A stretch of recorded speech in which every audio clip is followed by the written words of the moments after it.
আজকের পর্বে আলোচনা করব ঢাকা বোর্ড 2019 সালের এমসিকিউ যে প্রশ্ন আছে সেটার ব্যাখ্যা সহ সমাধানটা আলোচনা করব। তো আমরা সরাসরি চলে যাই 1 নম্বর এমসিকিউ এ। 1 নম্বর এমসিকিউ এ বলা আছে cos x/3 প্লাস π/4 এর পর্যায় কোনটি? তো এটা জানার আগে জানতে হবে যে ট্রিগোনোমেট্রিক রেশিও যে 6টি আছে এই 6টির মধ্যে সাইন, কস, সেক, কোসেক এই 4টি যে রেশিও আছে এদের মৌলিক পর্যায় হচ্ছে 2π। এদের মৌলিক পর্যায় হচ্ছে 2π।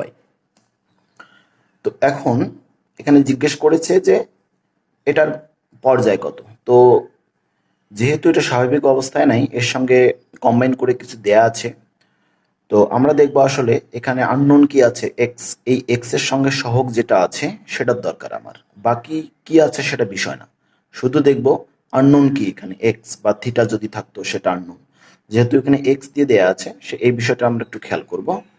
তো আমরা যেহেতু জানি যে কজ এর মৌলিক পর্যায় হচ্ছে 2π, এই 2π লিখব। দেন এই যে এক্স আছে এর সহগ কত, এখানে যে চলক এর সহগ হচ্ছে 1/3। এই 1/3 দ্বারা আমরা কি করব, ভাগ করে দেব। ঠিক আছে, তো এটা ক্যালকুলেশন করলে আমরা কি পেয়ে যাব, 6π। তো 6π কোথায় আছে, ক নাম্বার অপশনে। তো এটি হচ্ছে এটা সঠিক উত্তর। তো এই রিলেটেড শুধু কজ না, সাইন, কজ, সেক রিলেটেড যদি কিছু আসে তো আমরা বলে দিব 2π ভাগ যে চলক আছে ওটার সহগ। আমি অনুরূপ আরেকটি দেখাচ্ছি, যদি কোথাও লেখা থাকে যে সাইন হাফ থিটা প্লাস π/6 এরকম দেয়া আছে, বললো যে এটার পর্যায় কত, তখন আমরা সরাসরি লিখে দিতে পারবো যে সাইনের মৌলিক পর্যায় হচ্ছে 2π, এখানে থিটা এর সহগ কত, হাফ। তো হাফ দ্বারা আমরা কি করে দেবো, ভাগ করে দেবো। তাহলে ক্যালকুলেশন করলে কিন্তু আমরা পেয়ে যাব 4π, তখন কিন্তু 4π হয়ে যাবে। তো এই রিলেটেড এমসিকিউ থাকলে আমরা এই পদ্ধতিতে দাগাতে পারবো। 2 নম্বর এমসিকিউ দেখতে পাচ্ছি যে ত্রিকোণমিতিক ফাংশনের ক্ষেত্রে 3টা জিনিস এখানে দেয়া আছে। tan 2a সমান 2tan a/1 - tan square a। আবার দেয়া আছে sin 2a সমান 2tan a/1 + tan square a, এবং cos 2a সমান দেয়া আছে 1 + tan square a/1 - tan square a।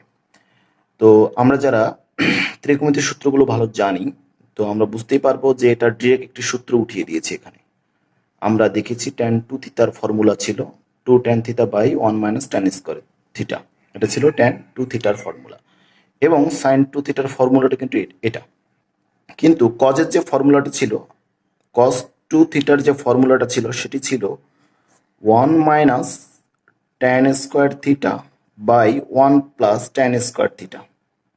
কিন্তু এখানে একটু ঝামেলা করে দিছে যে আসলে প্লাসটা উপরে দিয়েছে, মাইনাসটা নিচে দিয়েছে। তাহলে এই জিনিসটা কিন্তু এখানে মিথ্যা। ঠিক আছে, তাহলে সত্য কোন দুটি, 1 এবং 2 সত্য। তো 1 এবং 2 কোন অপশনে আছে, ক নাম্বার অপশনে। তাহলে এটি হচ্ছে সঠিক উত্তর। এরপর চলে যাব আমরা 3 নাম্বার এমসিকিউ এ। 3 নাম্বার এমসিকিউ এ বলা আছে এটা একটা ডেফিনিট ইন্টিগ্রাল, মানে নির্দিষ্ট যোগজের প্রবলেম। তো বললো যে এত এর মান কত। তো এটা তো আর দেখে বলা সম্ভব না, একটু সলভ করতে হবে। তো আমি এখানে একটু বলি যে এরা এমন কিছু প্রবলেম দেয় এমসিকিউ এ যেগুলো অনেক ছোট এবং কোনো না কোনো সূত্র সমর্থন করে। শর্টকাট কতগুলো সূত্র আছে সেই সূত্রগুলো সমর্থন করে। তো আমরা এখানে দেখতে পাচ্ছি যে আমরা একটি সূত্র জানি যে যদি কোনো ইন্টিগ্রেশনে হরের ডেরিভেটিভ করলে আমরা লবে ওই জিনিসটা থাকে, মানে হরে যে জিনিসটা থাকে ওটার ডেরিভেটিভ করলে যা হবে সেটা লবে থাকে। তাহলে সেই ক্ষেত্রে আমরা লিখতে পারি লন হর, লন হর এটা থাকে। ঠিক আছে, তো আমরা সেই জিনিসটা এখানে দেখতে পাচ্ছি যে হরে যেটা দেয়া আছে, হরে দেয়া আছে 1 + x²। তো আমরা যদি এই 1 + x² এর ডেরিভেটিভ করি তাহলে 2x পেয়ে যাব। ঠিক আছে, তাহলে সেই সূত্রকে ব্যবহার করে আমরা লিখতে পারি লন হর। যেহেতু ডেফিনিট ইন্টিগ্রাল, তো আপার লিমিট লোয়ার লিমিট দেয়া আছে, সেই লোয়ার লিমিট আপার লিমিট লিখে ফেললাম আমরা।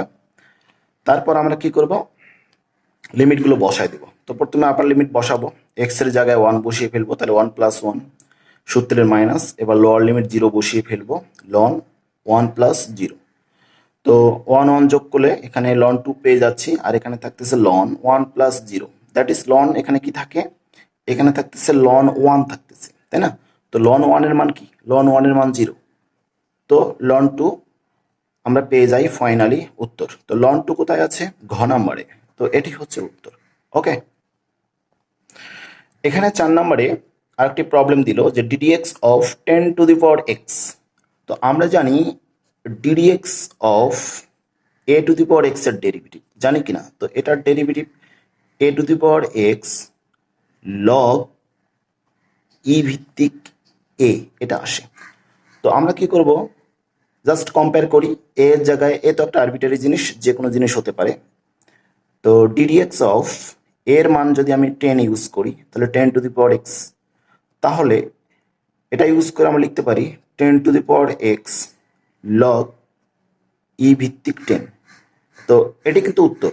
তো এটা আমরা কোথায় দেখতে পাচ্ছি, এটা আমরা দেখতে পাচ্ছি ক নাম্বারে, 10⁻x লগ ই ভিত্তিক 10, তাহলে এটি হচ্ছে উত্তর। ওকে, 5 নাম্বার এমসিকে যে প্রবলেমটি দেওয়া আছে এটা হচ্ছে অনির্দিষ্ট যোগজের, কারণ এখানে লিমিট দেয়া নেই। তো বলেছে যে এটা ইকুয়াল হোয়াট। তো আমরা একটু একটা ফর্মুলা দেখি, শর্টকাট একটি ফর্মুলা আছে। সেই ফর্মুলা হচ্ছে যদি কোনো প্রবলেম এই রিলেটেড আসে, যে দেয়া আছে e⁻x, এখানে একটি ফাংশন ধরে নিলাম f(x) প্লাস এই ফাংশনের ডেরিভেটিভ করলে আমরা কি পাবো, যে ফাংশনটি পাবো সেটা যদি এখানে থাকে, তাহলে আমরা ওই রেসপেক্টে লিখতে পারবো e⁻x এই ফার্স্ট ফাংশনটা, ঠিক আছে, প্লাস সি। তো আমরা প্রবলেমে দেখি এই রিলেটেড এই প্রবলেমটি আসলে এখানে cos x আছে, এই cos x এর যদি আমরা ডেরিভেটিভ করি তাহলে কিন্তু -sin x পেয়ে যাব। তার মানে কি, এই ফাংশনের ডেরিভেটিভ করলে যেটা পাবো সেটা যদি এখানে থাকে তাহলে কিন্তু আমরা এটা ব্যবহার করতে পারবো। তাহলে এটার সঙ্গে কিন্তু এটা মিলে যাচ্ছে, কথা এবং কাজে মিলে যাচ্ছে। cos x এর ডেরিভেটিভ করলে -sin x পাবো। তাহলে এটা আমরা লিখে দিতে পারি যে e⁻x ফার্স্ট ফাংশন এটা, তাহলে এখানে হবে কত, cos x প্লাস সি। এখন এটা আমরা খুঁজে দেখব কোথায় আছে। তো এটা খুঁজে আমরা খ নাম্বারে পাচ্ছি, ঠিক আছে, যে e⁻x cos x plus C, এটি হচ্ছে উত্তর। ওকে, এরপর আমি 6 নম্বর একটি প্রবলেমে চলে যাচ্ছি। তো 6 নম্বর প্রবলেমটিতে এনারা কি বলল, যে sin 2θ এর রেঞ্জ কোনটি। তো আমরা এটা জানি যে sin θ এর রেঞ্জ হচ্ছে -1 থেকে +1। তো বদ্ধ ব্যবধিতে এটা আমরা রাখি, কারণ সাইনের সর্বোচ্চ মান হচ্ছে 1, সর্বনিম্ন মান হচ্ছে -1। তো এটা বদ্ধ ব্যবধি সমর্থন করে।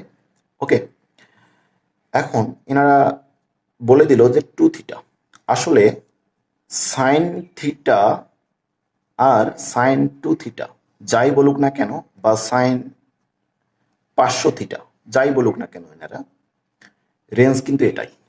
ওকে, তো এটা জানা জিনিস। তো গ নাম্বারে দেখতে পাচ্ছি আমরা রেঞ্জ হচ্ছে -1 থেকে 1 এবং বদ্ধ ব্যবধির মধ্যে আছে, তাহলে এটাই হচ্ছে উত্তর। কিন্তু এরপরও একটি কথা থাকে যে সবসময় তো আর এভাবে আসে না। তো কোনো সময় দেখা যাচ্ছে 2টা ভিতরে না দিয়ে বাইরে দিল, হয়ে গেল 2 sin θ, তখন এটা রেঞ্জ কি হবে। তো তখন আমি বলি যে sin θ রেঞ্জ কত, sin θ রেঞ্জ হচ্ছে -1, 1 বদ্ধ ব্যবধি, কিন্তু বাইরে একটি 2 আছে, তাহলে 2টা কিন্তু বিলংস করতেছে, তাহলে সেই 2টা কিন্তু তখন দেখা গেছে রেঞ্জটা হবে এই -2 থেকে +2, কারণ 2 তখন বাইরে আছে, কারণ থিটার সঙ্গে ওর কোনো তখন রিলেশন নেই। ওকে, তখন কিন্তু রেঞ্জ -2 থেকে 2, তাহলে এই 2টা যদি ভিতরে না থেকে বাইরে থাকতো তখন কিন্তু খ নম্বর উত্তর হতো। ওকে, তো এবার আমরা আসবো 7 নম্বর একটি প্রবলেমে। এটি হচ্ছে লিমিটেড একটি প্রবলেম। তো লিমিটের প্রবলেমে দেখি আমরা, এখানে বলে দিচ্ছে limit x tends to 0 sin 2x by x cos 3x। তো আমি কি করব, তো আমরা এখানে একটু সূত্র লিখি যে লিমিট x টেন্ডস টু 0, যদি কোনো প্রবলেমে এখানে কি থাকে sin x বাই x এর মান কিন্তু 1 আমরা জানি। আমরা জানি এটা ট্যান থিটা এবং সাইন থিটার ক্ষেত্রে এই সূত্রটি আছে 1। ওকে, তো আমরা যেহেতু এখানে সাইন 2x আছে, তো নিচে আমরা একটা 2x লাগাই দিলাম। তো এই 2টা কিন্তু আমি বাড়তি নিলাম, তো বাড়তি নেওয়ার কারণে আমি কি করে দেবো, তো একে বাইরে রেখে দিলাম গুণ অবস্থায়, তাহলে এটা এবং এটা কিন্তু কাটা যাবে, গিয়ে কিন্তু আগের জিনিসটা রিটার্ন করতেছে। ওকে, তো সূত্র ব্যবহার করার সুবিধার জন্য আমি এই জিনিসটা নিলাম এবং এখান থেকে বাদ দিয়ে দিলাম। তো এখন একটু খেয়াল করলে দেখা যাবে যে এই যে এই বিষয়টাকে আমরা এইভাবে লিখতে পারি, এখানে পারি না, এর মান কিন্তু 1, কারণ এই সূত্রকে সমর্থন করতেছে। আসলে 2x ওটা বিষয় না, এখানে অনেক কিছুই থাকতে পারে, এটার মান কিন্তু 1 হয়ে গেল। ওকে, আবার এই যে অবশিষ্ট কি থাকলো 1/cos 3x, তো লিমিটের বৈশিষ্ট্য মেনটেন করে এর সঙ্গে লিমিটটা আমরা কি জুড়ে দিতে পারি। তো এখানে যদি লিমিটটা থ্রো করে দিই তাহলে কি হয়ে যাচ্ছে, cos 0 ডিগ্রি, তার মানে 3 ইন্টু 0, তার মানে cos 0 ডিগ্রি, cos 0 ডিগ্রি মান কত 1, তাহলে 1/1 মানে 1। তো ফাইনালি আমরা কিন্তু গুণন করে 2a পেয়ে যাচ্ছি। তাহলে 2 কোন অপশনে আছে, খ নম্বর অপশনে, এটি হচ্ছে সঠিক উত্তর। 8 নম্বর প্রবলেমটি দেখা যাচ্ছে যে যে কোনো ত্রিভুজের ক্ষেত্রে, অর্থাৎ যে কোনো ত্রিভুজ এবিসি এর ক্ষেত্রে প্রথমে এনারা বলল a by sine A, B by sine B, C by sine C is equal to 2r। তো আমরা ত্রিভুজের যে ধর্ম আছে বা ত্রিভুজের যে গুণাবলী আছে সেখান থেকে এটা আমরা জানি, এটা আমাদের একটা জানা বিষয়। দেন বলা আছে যে এটা ডেল দ্বারা বোঝা যাচ্ছে এখানে ক্ষেত্রফল এটার হাফ বিসি সাইন এ। তো এটা আমি বলি একটু, এটা কিন্তু ত্রিভুজের ক্ষেত্রফলের একটি সূত্র। তো এই সূত্রটি কিভাবে আসে, যে বাহু দুটের কথা বলবে তার মধ্যবর্তী কোণ যেটা আছে সেটা এখানে থাকবে। তো সেই জায়গা থেকে কিন্তু এটা ঠিক আছে, তাহলে এটিও ঠিক আছে। আবার দেখা যাচ্ছে যে ত্রিভুজের বাহুর সঙ্গে কোণের যে একটা সম্পর্কের সূত্র আছে, কোসাইনের যে একটা সূত্র আছে, সেই সূত্রটা আমরা জানি, C is equal to A cos B plus B cos A. তো এনারা কি করলো, এই পার্টটা এইদিকে নিয়ে গেছে, মানে মাইনাস করে দিয়েছে, তাহলে এটাও কিন্তু ঠিক আছে। তাহলে বলতে পারি আমরা এখানে 3টি অপশনই সঠিক। ঠিক আছে, তাহলে নিচের কোনটি সঠিক, যেখানে দেখবো 3টি অপশন আছে সেটি হচ্ছে সঠিক উত্তর। ওকে, এখানে এই তথ্যের উপর বেস করে 9 এবং 10 নং প্রশ্নের উত্তর দিতে হবে। তো তথ্যটা কি দিল এনারা, এখানে একটা এনারা চিত্র দিয়ে দিছে, এখানে এ বিন্দু -4,0, এখানে বি বিন্দু 0,-3, এবং এরা কানেক্ট করে দিল একটি সরলরেখা। ওকে, তো আমরা আসি প্রশ্নে এনারা কি বললো। তো 9 নম্বর প্রশ্নে এনারা বললো যে এই এ বি এর ঢাল কত। ঠিক আছে, খুবই সহজ একটি সমস্যা, যে এ বি এর ঢাল কত। তা আমরা দুটি বিন্দুর ঢাল বাইর করার যে ফর্মুলাটা জানি সেটা হচ্ছে কোটিদ্বয়ের অন্তর বাই ভুজদ্বয়ের অন্তর। তাহলে কোটিদ্বয়ের অন্তর বাই ভুজদ্বয়ের অন্তর। ওকে, তাহলে এ বিন্দু কত -4,0, বি বিন্দু হচ্ছে 0,-3। তাহলে কোটিদ্বয়ের অন্তর বাই ভুজদ্বয়ের অন্তর ক্যালকুলেশন করলে আমরা কি পাচ্ছি, -3/4। তো -3/4 কোন অপশনে আছে, ক নম্বর অপশন। দেন এনারা 10 নম্বরে ওই তথ্যের উপর বেস করে আরেকটি জিনিস আমাদের কাছে চাইলো, সেটা হচ্ছে যে মূল বিন্দু থেকে এ বি এর উপর লম্ব দূরত্ব কত, তাই না। তো আমি একটু বলি, এখানে মূল বিন্দু তো 0, 0, তাই না। তো এটার উপর যদি আমি মূল বিন্দু থেকে এটার উপর একটা পারপেন্ডিকুলার অর্থাৎ লম্ব ড্র করি, এটার লেন্থ কত হবে সেটা বাইর করতে হবে। তো লম্ব দূরত্ব বাইর করা আমরা একটি ফর্মুলা জানি, যেহেতু আমরা এ বি, এ এবং বি বিন্দু জানি, তাহলে এ বি এর সমীকরণটা আমরা কিন্তু বাইর করতে পারবো। তো আমরা একটা সমীকরণ জানি যে যদি কোনো সরলরেখা এক্স অক্ষ থেকে এ পরিমাণ এবং ওয়াই অক্ষ থেকে বি পরিমাণ অংশ কাট করে, তার সমীকরণ বাইর করার এটি একটি সূত্র আছে। ঠিক আছে, তাহলে ওখানে দেখা যাচ্ছে যে এক্স অক্ষ থেকে -4 একক অংশ কেটেছে এবং ওয়াই অক্ষ থেকে -3 একক অংশ কেটেছে। তাহলে ক্যালকুলেশন করে আমরা কত পেলাম, 3x + 4y + 12। এটি হচ্ছে এ বি এর সমীকরণ। ঠিক আছে, তো লম্ব দূরত্ব বাইর করার যে ফর্মুলাটা সেটা আমরা জানি, যে বিন্দুটা এই রেখার উপর বসায় দিতে হবে, ভাগ এই এক্স এর সহগ আর ওয়াই এর সহগের বর্গের সমষ্টির কি করে দিতে হবে, বর্গমূল করে দিতে হবে। ওকে, তাহলে আমরা যেহেতু মূল বিন্দু থেকে বলেছে, তাহলে মূল বিন্দু হতে লম্ব দূরত্ব, তো মূল বিন্দু মানেই তো 0, 0, তাই না। এখানে যদি 0 বসাই তাহলে 0 হয়ে যাচ্ছে, ওয়াই এর মান যদি এখানে 0 বসাই 0 হয়ে যাচ্ছে, তাহলে থাকতেছে কত, 12। নিচে রুট ওভার এক্স এর সহগ কত 3, 3 স্কোয়ার করলে 9, ওয়াই এর সহগ কত 4, 4 এর স্কোয়ার করলে 16। তো আমরা 9 16 যোগ করে কত বাই 25, 25 এর রুট কিন্তু 5, তো আমরা পেয়ে গেলাম 12/5।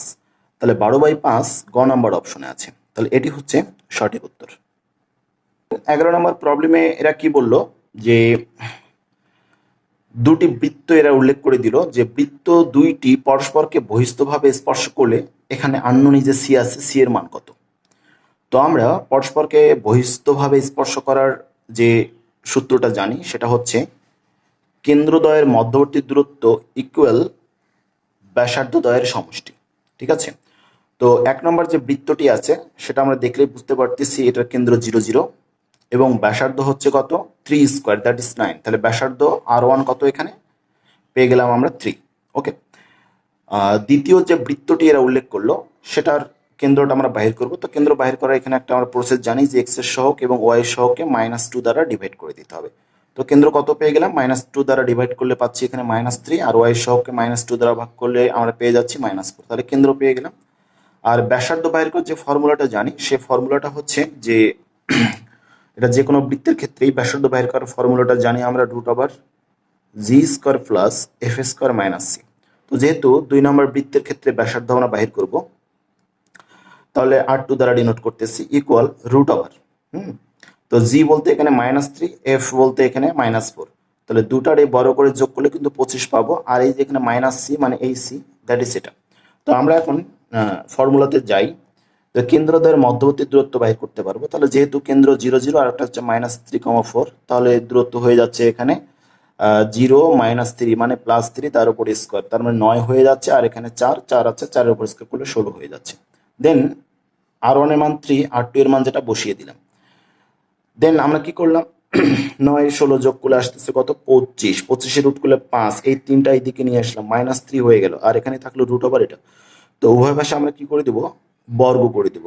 তো রুট চলে গেল, যেহেতু 5 থেকে 3 বাদ দিলে 2 আসতেছে, 2 এর বর্গ করলে 4 আসে, আর এখানে স্কয়ার রুট চলে গেল, থাকলো 25 - c। তো ক্যালকুলেশন করলে c এর মান আমরা কিন্তু এখানে 21 পেয়ে যাব।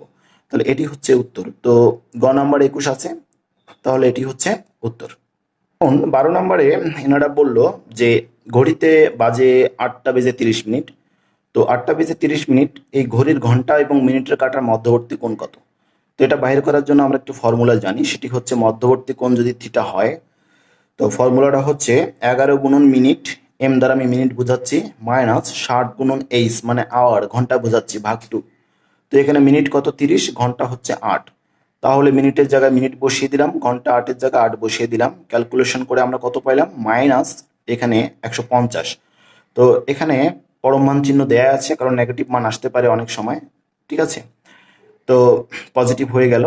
এটাকে যদি আমরা 2 দ্বারা ডিভাইড করি তাহলে 75 ডিগ্রি। তো 75 ডিগ্রি খ নম্বর অপশনে আছে, তাহলে এটি হচ্ছে সঠিক উত্তর। দেন 13 নম্বর একটি প্রশ্ন হচ্ছে যে cos 3x এর n-তম অন্তরসহগ নির্ণয় করো।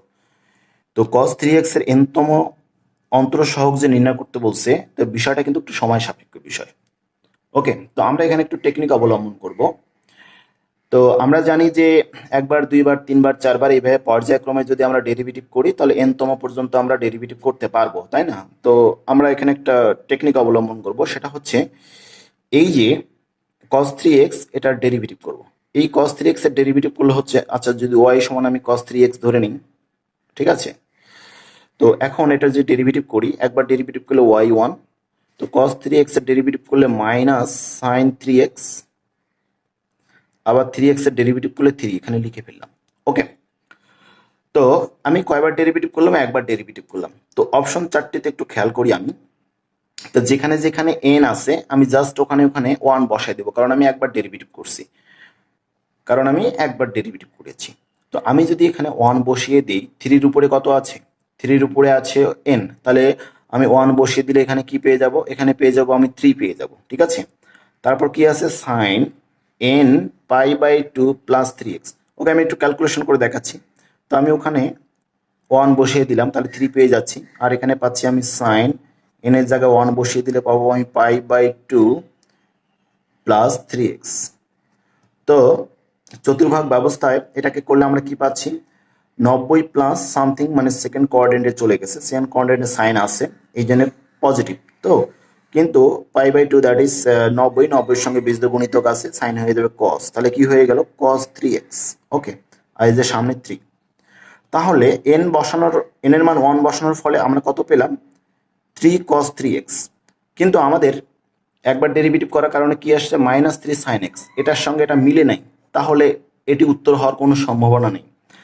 আবার যদি আমরা এখানে n এর মান 1 বসিয়ে দিই তাহলে কত পাচ্ছি, n এর মান 1 বসালে আমরা এখানে পাচ্ছি 3 cos 3x। তো এটাও কিন্তু আমার এটার সঙ্গে মিলতেছে না, ঠিক আছে, তাহলে এটিও হবে না। আবার যদি আমি এখানে বসিয়ে দিই তাহলে এখানে পাচ্ছি আমি কত 3 sin 3x।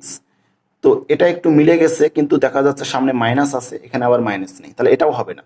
তাহলে দেখা যাচ্ছে এই তিনটার একটুও হচ্ছে না, তাহলে বোঝাই যাচ্ছে যে এটা সঠিক উত্তর। ঠিক আছে, তো আমি একটু সত্যতা যাচাই করে দেখাচ্ছি। আপনি এন এর মান 1 বসান, তাহলে এখানে 3 পাচ্ছেন।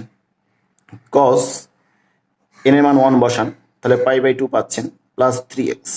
ওকে, তো এখন যদি আমি একটা কোঅর্ডিনেট করি তাহলে দেখা যাচ্ছে পাই প্লাস সামথিং মানে সেকেন্ড কোঅর্ডিনেটে কজ নেই, এই জন্য মাইনাস। আচ্ছা 3টা লিখে ফেললাম আমি। আবার পাই বাই 2 বেজের গুণিতক, তাহলে হয়ে যাবে সাইন 3x। তাহলে দেখা যাচ্ছে যে এন এর মান 1 বসানোর ফলে এটা এবং এটা মিলে যাচ্ছে কিন্তু, ঠিক আছে। তাহলে আমরা উত্তরটি পেয়ে গেলাম। তো আমি যে টেকনিকটা বললাম যে এনতম বার অন্তরজ না করে একবার ডেরিভেটিভ করে এই এন এর মান 1 বসিয়ে যেটা এই একবার ডেরিভেটিভের সঙ্গে মিলে যাবে সেটাই হবে এখানে সঠিক উত্তর। তো আশা করি বোঝা গেছে। তো এরপর আসি আমি 14 নম্বর একটি প্রবলেমে। 14 নম্বর প্রবলেমে বলা হচ্ছে যে অ্যাবসিসা শব্দটির অক্ষরগুলিকে কতভাবে পুনর্বিন্যাস করা যাবে। তো বোঝাই যাচ্ছে এটা একটা বিন্যাসের সমস্যা এবং পুনর্বিন্যাসের প্রবলেম। তো অ্যাবসিসা শব্দটিতে বর্ণ আছে কতটি, 8টি। আমরা হিসাব করে দেখতে পারতেছি যে এখানে 8টি বর্ণ আছে। তাহলে আমি লিখে ফেলি 8 ফ্যাক্টোরিয়াল। এদের মধ্যে দেখা যাচ্ছে এ আছে 2বার, তাহলে 2 ফ্যাক্টোরিয়াল। বিন্যাসের সূত্র সমর্থন করে এটা আমরা লিখতে পারি। আবার এস আছে কয়টি, এস আছে এখানে 3টি, তার মানে 3 ফ্যাক্টোরিয়াল। ঠিক আছে, কত পাচ্ছি আমি 3 ফ্যাক্টোরিয়াল। এটা ক্যালকুলেশন আমরা ক্যালকুলেশন করলে আমরা মোটামুটি পাবো এটা 3360। এটা ক্যালকুলেশন করলে আমরা 3360 পাবো। কিন্তু এই যে অ্যাবসিসা শব্দটির অক্ষরগুলোকে কতভাবে পুনর্বিন্যাস করা যায়, এটা হচ্ছে বিন্যাস। তার মানে এই অ্যাবসিসা শব্দটি এই শব্দগুলোর মধ্যেও কিন্তু আছে, কিন্তু আমাকে বলছে পুনর্বিন্যাস করতে হবে। তার মানে এই শব্দটি যেহেতু এর মধ্যে আছে, এই শব্দটা আমাকে বাদ দিতে হবে, তার মানে 1 বিয়োগ করে দিতে হবে। তাহলে 1 বিয়োগ করলে আমি কত পাচ্ছি 3359। তো 3359 খ নম্বর অপশনে আছে। তো এটি হচ্ছে সঠিক উত্তর। নম্বর প্রবলেমটিতে বলা আছে যে 3টি ভেক্টর একই সমতলে অবস্থিত হলে ধ্রুবক এ এর মান কত। তো আমরা একটু খেয়াল করে দেখি, এখানে ধ্রুবক এ আছে। তো আমরা একই সমতলে থাকার যে শর্তটা সেটা আমরা জানি যে এখানে যে ভেক্টরগুলো আছে এগুলোর দ্বারা গঠিত একটা নির্ণায়ক গঠন করব। তো আগে নির্ণায়কটা গঠন করে ফেলি। অবস্থান ভেক্টর আই, এর সঙ্গে আছে 1, জে এর সঙ্গে আছে 1, কে এর সঙ্গে আছে -1, লিখে ফেললাম এক সারিতে। আবার দ্বিতীয় ভেক্টরের যে পুরো ব্যাপারটা এটা এক সারিতে লিখে ফেলবো। এখানে আছে 1, এখানে আছে -1 আর এখানে আছে 1। ওকে, এবার তৃতীয় ভেক্টরটিও একই কাজ করব। আই এর সঙ্গে আছে -1, জে এর সঙ্গে আছে এখানে 1 আর কে এর সঙ্গে আছে এ। তো অ্যাকচুয়ালি আমাকে কি করতে হবে, তো সমতল ভেক্টরের গঠিত নির্ণায়কের মানটা কি হয়ে যায়, 0 হয়ে যায়, তাই না। তো আমরা এখানে একটু নির্ণায়কের বৈশিষ্ট্য ব্যবহার করব। আমরা জানি যে যদি কোনো নির্ণায়কের দুটি সারি বা দুটি কলাম একই উপাদান বিশিষ্ট হয় বা একই হয়, তাহলে ওই নির্ণায়কের মান কিন্তু হয়ে যাচ্ছে 0। ঠিক আছে, তো সেই জায়গা থেকে -2 এখানে আমি টেকনিকটা বলি। -2 এখানে বসাবো না, কারণ সবগুলো উপাদানে তো 1 1 করে আছে। তাহলে আমি এই -1টা বসিয়ে দেখি এবং -1ই হবে এখানকার উত্তর। আমি জাস্ট এখানে জাস্টিফাই করে দেখাচ্ছি আসলে কিভাবে হয়। তো এখানে কত আছে 1 1 -1। ওকে, তারপর 1 -1, তারপর এখানে 1 আছে, -1 1, এই এর জায়গায় আমি -1 বসিয়ে ফেলবো। তো ইকুয়াল 0। তো এখন আমি কি করব, এই যে 3 নম্বর সারি থেকে আমি কি করব, এই -1 একটা কমন নিয়ে নেব। আচ্ছা, কমন নিয়ে নিলাম। তাহলে এখানে হলো 1 1 -1, দেন এরপর হচ্ছে 1 -1 1, আর এখানে কমন নয় কি হয়ে গেল 1 -1 তারপরে এখানে কি হয়ে গেল, 1 হয়ে গেল। বোঝা যাচ্ছে এই যে এই সারি আর এই সারি কিন্তু একই হয়ে গেছে। তার মানে এই -1 বসানোর কারণে এই নির্ণয়কটির মান কি হয়ে যাবে, 0 হয়ে যাবে। তাহলে এ এর মান কিন্তু আমরা সহজে বাইর করতে পারতেছি যে এখানে -1। ওকে, 16 নম্বর প্রবলেমটিতে বলা হচ্ছে যে y সমান tan inverse 1 plus x by 1 minus x হলে ddx অফ y x এর মান কত। তাহলে ddx অফ y এর মান কত এটা বাইর করতে বলছে। তো এটাকে ডিরেক্ট ডেরিভেটিভ করা একটু ঝামেলা আছে। তো ডিরেক্ট ডেরিভেটিভ করা যাবে না। তো আমরা একটু খেয়াল করি যে y সমান কি আছে, tan ইনভার্স 1 প্লাস এটা।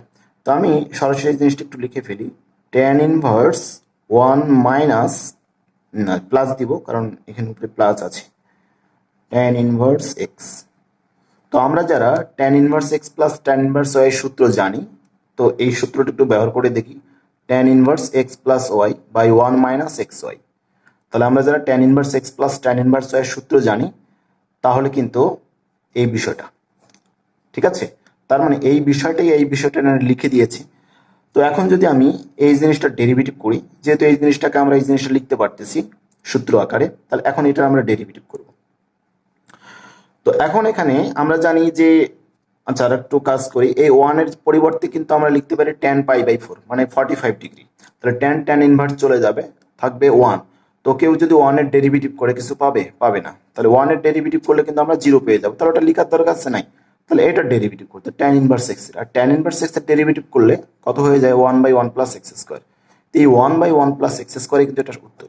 ঠিক আছে, তাহলে প্রথমত এটাকে সূত্র আকারে তৈরি করে নিব, দেন ডেরিভেটিভ করব, সহজেই আমরা পেয়ে যাব। 17 নম্বর প্রবলেমটিতে বলা আছে যে f of x is equal to x plus 3 whole square ফাংশনটির স্কেচ কোনটি। তো আমি যদি y সমান f of x বলি, তাহলে y সমান আমি লিখতে পারি x plus 3 whole square। তো এটা একটু যদি ভালোভাবে খেয়াল করা যায়, এটা কিন্তু একটা প্যারাবোলা বা পরাবৃত্ত। এটা হচ্ছে প্যারাবোলা বা একটা পরাবৃত্ত। তো যারা প্যারাবোলা কিভাবে আঁকতে হয় আমরা জানি, তারা কিন্তু সহজেই এই অপশনটি পেয়ে যাব আমরা। তো আমি একটা টেকনিক বলে দিই এখানে। তো ধরে নিলাম এখানে কি আছে, x প্লাস 3। এই x plus 3 is equal two আমি 0 ধরবো, তাই না। তাহলে x এর মান কত পাবো আমি, -3।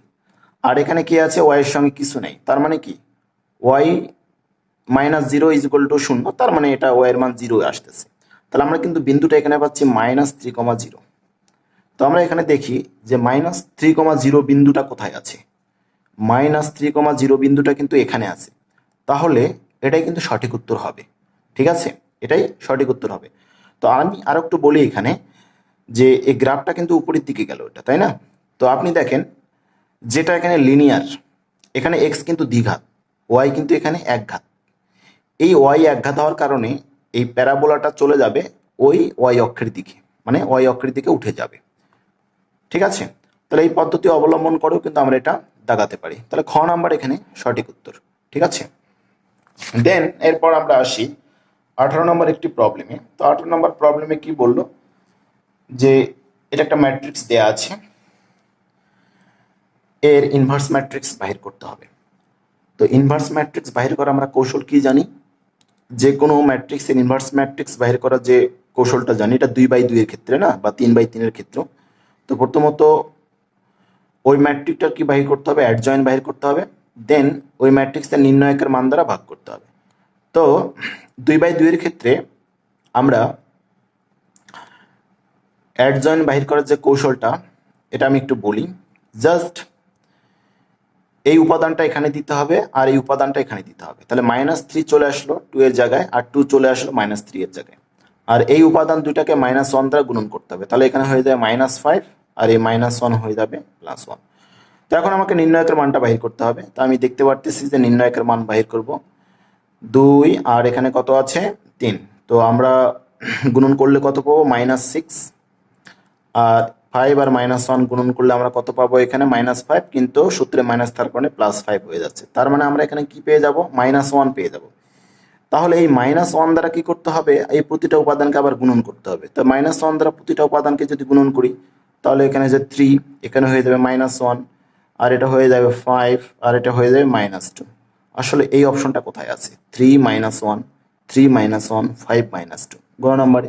তাহলে এটি হচ্ছে সঠিক উত্তর। ওকে, তো 19 নম্বরের একটি প্রবলেম, সেটি হচ্ছে দুটা ভেক্টর দিল। তো ভেক্টরদের পরস্পর যদি লম্ব হয় তবে ল্যামডা এর মান কত? তা আমরা জানি যে ভেক্টর দুটি পরস্পর লম্ব হওয়ার শর্ত হচ্ছে তাদের কি হবে, ডট প্রোডাক্ট শূন্য হতে হবে। তাদের কি হইতে হবে, ডট প্রোডাক্ট শূন্য হইতে হবে। ডট প্রোডাক্ট করলে আমরা পাবো 2 1 আর 2 4 আর মাইনাস ল্যামডা, তাহলে -4 ল্যামডা 5 10 5 10 50 ইকুয়াল 0। তো ক্যালকুলেশন করলে আমরা কি পাচ্ছি, 50 2 52, 52 এদিকে যদি নিয়ে যাই মাইনাস হয়ে যাচ্ছে, আর এদিকে -4 ল্যামডা, মাইনাস মাইনাস চলে গেল। তো এখানে 4 ভাগ করে দিলে আমরা 13 পেয়ে যাচ্ছি। তো 13 কোন অপশনে আছে, ঘ নম্বর অপশনে। তো এটি হচ্ছে উত্তর। এখন এখানে 20 নম্বর একটি প্রবলেম দেয়া আছে যে এটি একটি পোলার সমীকরণ। আমরা জানি আর থিটা রিলেটেড যদি কোনো সমীকরণ থাকে ওটা পোলার সমীকরণ হয়ে যায়। তাহলে এই পোলার সমীকরণটি কি নির্দেশ করে, স্ট্রেট লাইন, পরাবৃত্ত, উপবৃত্ত না বৃত্ত? তো আসলে আমি এই পোলার সমীকরণের উভয় পাশে আর দ্বারা গুণন করে দিই, তাহলে এখানে আর স্কোয়ার হয়ে যাবে, আর এখানে হয়ে যাবে 2r cos থিটা। তো আমরা জানি যে আর স্কোয়ার সমান কি, X square plus Y square. R cos theta সমান আমরা কি লিখতে পারি, যে 2x। তাহলে বোঝাই যাচ্ছে x square plus Y square minus 2x equal 0। তাহলে এক্স ও দ্বিঘাত ওয়াই ও দ্বিঘাত, এটা হচ্ছে একটা বৃত্তের ক্যারেক্টারিস্টিক্স বা বৃত্তের বৈশিষ্ট্য থেকে আমরা বলতে পারি যে এটা একটি বৃত্তের সমীকরণ। ঠিক আছে, তাহলে এটা বৃত্ত। তো এটা জানতে হবে আবার যে আসলে কোনটি বৃত্তের সমীকরণ। তো বৃত্তের সমীকরণের যে বৈশিষ্ট্যগুলো আছে এটার সঙ্গে এটা মিলে যাচ্ছে। ওকে, 21 নম্বর প্রশ্নটিতে বলল যে কর্ণ ম্যাট্রিক্সের ক্ষেত্রে, তো কর্ণ ম্যাট্রিক্স কাকে বলে এটা জানতে হবে আগে। আচ্ছা, আমি এটা বোঝানোর আগে একটি স্বাভাবিক ম্যাট্রিক্স লিখে ফেললাম। এটা হচ্ছে ম্যাট্রিক্সের উপাদান। এটা 1 নম্বর সারি 1 নম্বর কলাম, 1 নম্বর সারি 2 নম্বর কলাম, 1 নম্বর সারি 3 নম্বর কলাম। তো এই যে A11, তো এটাকে যদি আমি AIJ লিখি, আই দ্বারা সারির অবস্থান, জে দ্বারা কলামের অবস্থান বুঝাবে। ঠিক আছে, তাহলে যদি আমি এইভাবে লিখি 2 3, তাহলে 2 নম্বর সারি 3 নম্বর কলাম, এটা বোঝাচ্ছে। তো আমরা জানি কর্ণ ম্যাট্রিক্সের কর্ণের উপাদানগুলো বাদে, মানে ইনিশিয়াল যে কর্ণটি আছে এই কর্ণের উপাদান বাদে বাকি সবগুলো কিন্তু শূন্য হয়ে যাবে। তো এনারা কি বললো এখানে, যে কর্ণ ম্যাট্রিক্সের ক্ষেত্রে AIJ ডাজ নট ইকুয়াল 0। এনারা বললো AIJ, তার মানে কি, এটা আই এটা জে, এই দুটার পরস্পর সমান, এখানে এটা সমান বলেই দিয়েছে। আবার দেখা যাচ্ছে এই টু মানে IJ, এই দুটো পরস্পর সমান। আবার এখানে কি বললো, IJ এই দুটো পরস্পর সমান। তার মানে যখন IJ পরস্পর সমান হবে তখন ওই উপাদানটার মান নন জিরো হবে, মানে শূন্য হবে না। আবার যদি আই এর মান জে এর চেয়ে বড় হয় তাহলে কিন্তু শূন্য হয়ে যাবে। তো আমি যদি কোনো একটা অপশনে দেখি, বা এই যে এই 2 1, তাহলে এটা আই এর মান, এটা জে এর মান, তাহলে এটা আই এর মান জে এর থেকে বড়, কিন্তু তো বড় হলে কিন্তু শূন্য। আবার এমনটাও যদি হয় যে আই এর মান যদি জে এর চেয়ে ছোট হয় তখনও শূন্য। তো আমি যদি এই অপশনে দেখি 1 2, 1 হচ্ছে আই এর মান, 2 হচ্ছে জে এর মান, এখানে 1 কিন্তু ওই জে এর চেয়ে ছোট হয়ে যাচ্ছে, তখনও কিন্তু শূন্য। তার মানে বোঝাই যাচ্ছে যে এই যে ইনিশিয়াল যে কর্ণটা আছে এটা নন জিরো, বাকি সবগুলো শূন্য। তার মানে কি, এই যে তিনটা এখানে এরা বৈশিষ্ট্য দিচ্ছে, কর্ণ ম্যাট্রিক্সের তিনটা বৈশিষ্ট্য এখানে সঠিক। তাহলে ঘ নাম্বার এটাই হচ্ছে এখানে সঠিক উত্তর। ওকে, প্রবলেমটিতে বলা আছে যে এখানে 2 সেন্টিমিটার, 3 সেন্টিমিটার, 5 এবং 7 সেন্টিমিটার দৈর্ঘ্য বিশিষ্ট সরলরেখা দ্বারা কতগুলি ত্রিভুজ গঠন করা যায়। তো যেহেতু এখানে 4টি সরলরেখার লেন্থ দেওয়া আছে, আর আমরা জানি ত্রিভুজ গঠন করার জন্য 3টি সরলরেখার প্রয়োজন। এটি কিন্তু সমাবেশের একটি অঙ্ক। তো সমাবেশের প্রবলেম যেহেতু, সেহেতু সি ব্যবহৃত হবে, তাহলে 4C3। তো 4C3 এর মানে হচ্ছে কিন্তু 4। ওকে, তার মানে আমরা বুঝতে পারতেছি এখানে 4টি ত্রিভুজ গঠন করা যাবে। তো গ নম্বর অপশনে আছে 4, দেখে মনে হতে পারে যে এটা সঠিক উত্তর, কিন্তু আসলে না, এখানে একটু কাহিনী আছে। কাহিনীটা কি, আমরা জানি একটা ত্রিভুজ গঠন করতে হলে কি করতে হবে, যে কোনো দুইটি ত্রিভুজের সমষ্টি তৃতীয় বাহু অপেক্ষা বৃহত্তর হতে হবে। কিন্তু এখানে দেখা যাচ্ছে যে আমি এই যে 4টি সরলরেখার লেন্থ দেওয়া আছে, আমি একটু সেট আকারে দেখাচ্ছি যে আমরা 2 3 5 এই সেট দ্বারা একটা ত্রিভুজ গঠন করতে পারবো। আবার 3 5 7 এটা দ্বারা একটা ত্রিভুজ গঠন করতে পারবো। আবার 2, 5, 7 এটা দ্বারা একটা ত্রিভুজ গঠন করতে পারবো। আবার গঠন করতে পারবো 2, 3, 7 দ্বারা গঠন করতে পারবো। মোটামুটি এই 4টি সেট দ্বারা আমরা এখানে ত্রিভুজ গঠন করতে পারবো। কিন্তু এই 1 নম্বর সেটটাতেই তো কন্ডিশন ফেল করে দিছে এরা, যে আমরা জানি যে যে কোনো 2টি বাহুর যোগফল তৃতীয় বাহু অপেক্ষা বৃহত্তর হইতে হবে। কিন্তু প্রথম বাহু আছে 2 সেন্টিমিটার, 2 নম্বর বাহু আছে 3 সেন্টিমিটার, যোগ করলে হয় 5 সেন্টিমিটার। তাহলে 5 সেন্টিমিটার কি 5 সেন্টিমিটার অপেক্ষা বড় নয়। তাহলে এই সেট দ্বারা কিন্তু ত্রিভুজ গঠন করা যাবে না। ঠিক আছে। আবার দেখা গেছে 2 নম্বর অপশনে 5 এবং 3 যদি আমি যোগ করি 8 হয়ে যাচ্ছে, তাহলে 8 কিন্তু 7 অপেক্ষা বড়, এখানে কিন্তু ত্রিভুজ গঠন করা যাচ্ছে। আচ্ছা গেল। আবার আমি যদি এই 3 নম্বর অপশনে দেখি 5 আর 2 যোগ করলে 7, 7 এই 7 সমান হয়ে যাচ্ছে, বড় নয়, তাহলে এটা দ্বারাও কিন্তু ত্রিভুজ গঠন করা যাচ্ছে না। আবার আমি যদি 4 নম্বর অপশনে দেখি যে 3 আর 2 যোগ করলে 5, 5 কি 7 অপেক্ষা বড়, এটা দ্বারা ত্রিভুজ গঠন করা যাচ্ছে না। তার মানে এখানে এই বোর্ডের প্রশ্নে আসলে অপশনই ছিল না উত্তরটা। তো নর্মালি যদি আমি চিন্তা করি উত্তর হয় 1। ওকে, তো এটা যেহেতু সঠিক উত্তর নাই, তো জিনিসটা আমি বুঝাইলাম যে এইভাবে আসলে ত্রিভুজ গঠন করা যেত এখানে। ওকে,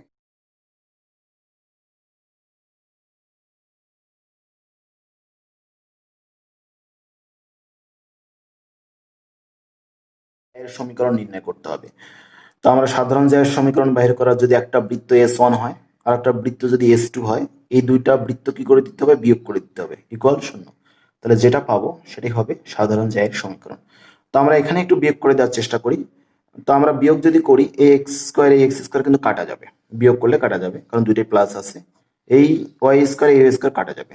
তো আমি যদি 6x থেকে এই 8x বাদ দিই, তাহলে কি পাবো, -2x, কারণ মাইনাস প্রায়োরিটি পাচ্ছি এখানে। আবার এই 2y থেকে যদি আমি y বাদ দিই, তাহলে +y পাবো। ওকে, আবার 6 থেকে যদি আমি 10 বাদ দিই, তাহলে -4 পেয়ে যাব। তো আমি যদি এখানে মাইনাস কমন নিয়ে নিই, তাহলে কত পেয়ে যাচ্ছি, 2x - y + 4 = 0। ঠিক আছে। তাহলে 2x - y + 4 = 0, এটা গ নাম্বার অপশনে আছে। তাহলে এটি হচ্ছে সঠিক উত্তর। 24 নম্বর প্রবলেমটিতে বলা আছে যে cos π/8 এর মান কত। তো ক্যালকুলেটর করতে গেলেও ঝামেলা আছে, তো এটা করে দেখাই ভালো। তো আমরা জানি যে 2 cos² থিটার একটি ফর্মুলা আছে। আসলে এটা প্রয়োজনটা বুঝতে হবে, হ্যাঁ, যে আসলে কি লাগবে। 2 cos² থিটার ফর্মুলাটা হচ্ছে 1 + cos 2 থিটা। তো আমি যদি কোনোভাবে এখানে একটা 2r² তৈরি করতে পারি, ওই ফর্মুলাটি কিন্তু আমি ইউজ করতে পারি। এই জন্য কি করব, আমি এখানে একটি 4 নিব আর স্কোয়ার করে দিব 5/8।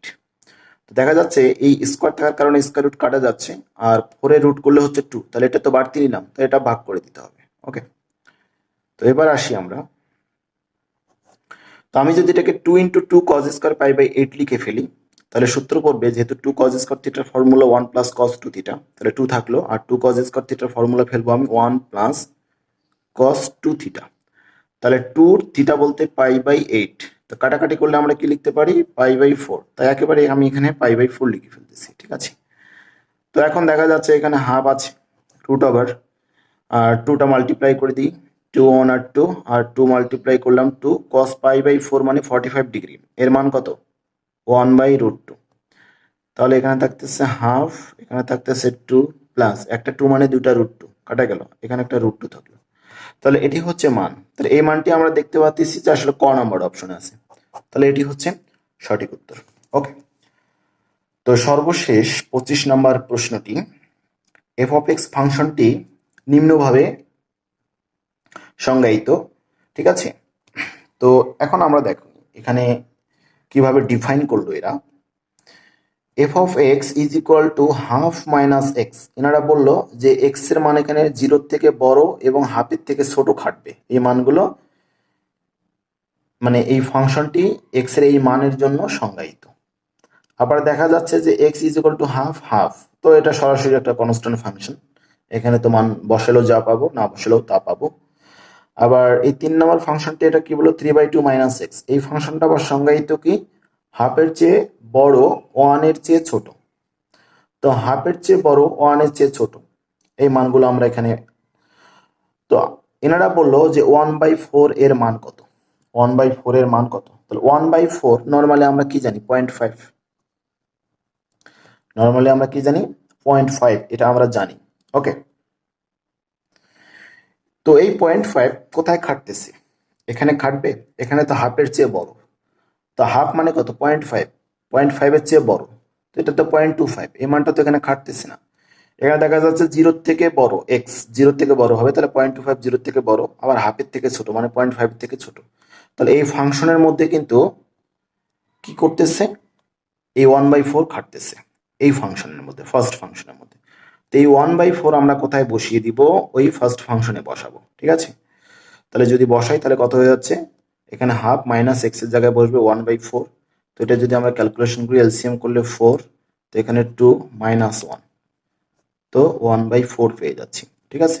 তাহলে 1/4 এর জন্য আমরা 1/4 পাচ্ছি, এখানে ফাংশনে বসিয়ে মানটা পাচ্ছি। তো এই ছিল ঢাকা বোর্ড 2019 সালের সবগুলো নৈর্ব্যক্তিক আমি একটি একটি করে বুঝিয়ে সমাধান করার চেষ্টা করলাম। তো আশা করি ভালো লাগবে এবং সবাই উপকৃত হবেন। তো পরিশেষে একটা কথা বলবো, যদি ভালো লেগে থাকে তো আপনারা প্লিজ চ্যানেলটি সাবস্ক্রাইব করবেন, লাইক কমেন্ট করবেন, শেয়ার করবেন। তো ভালো থাকবেন, বেস্ট অফ লাক।